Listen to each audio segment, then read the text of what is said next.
Ils sont les sentinelles du net, une sorte de web brigade garant des bons comportements sur la toile.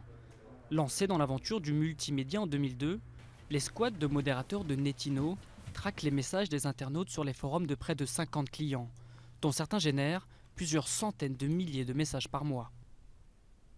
La complexité dans la modération, c'est qu'il faut le faire généralement 24 heures sur 24 et de façon très réactive.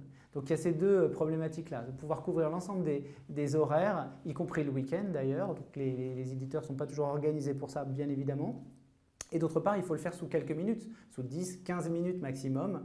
Pour être réactif, les 140 modérateurs que compte aujourd'hui Netino sont dispersés dans différents pays. Seuls 15 à 20% d'entre eux travaillent en France. Les modérateurs épluchent en moyenne 80 messages par heure et sont supervisés par de super modérateurs depuis Paris. Il est très difficile de rester neutre, totalement neutre, et de mettre de côté son avis personnel, que ce soit politique, que ce soit sur l'aspect social. Mon travail à moi consiste justement à m'assurer que le modérateur a fait preuve de neutralité, qu'il a respecté cette neutralité, et que son idée personnelle, son avis personnel ne soit pas passé au travers de sa modération. Accusés par certains de rendre des décisions arbitraires, les modérateurs ne font en réalité qu'appliquer les chartes, plus ou moins souples, des éditeurs de sites internet. Une modération souvent indispensable quand l'actualité devient brûlante et quand les langues se délient sur la toile, au gré des sujets polémiques.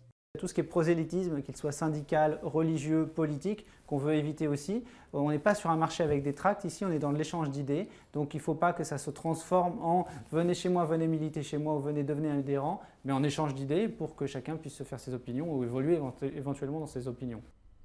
Le conflit israélo-palestinien, le mariage gay ou encore la place des immigrés dans la société sont les sujets qui ont généré le plus de censure ces derniers mois.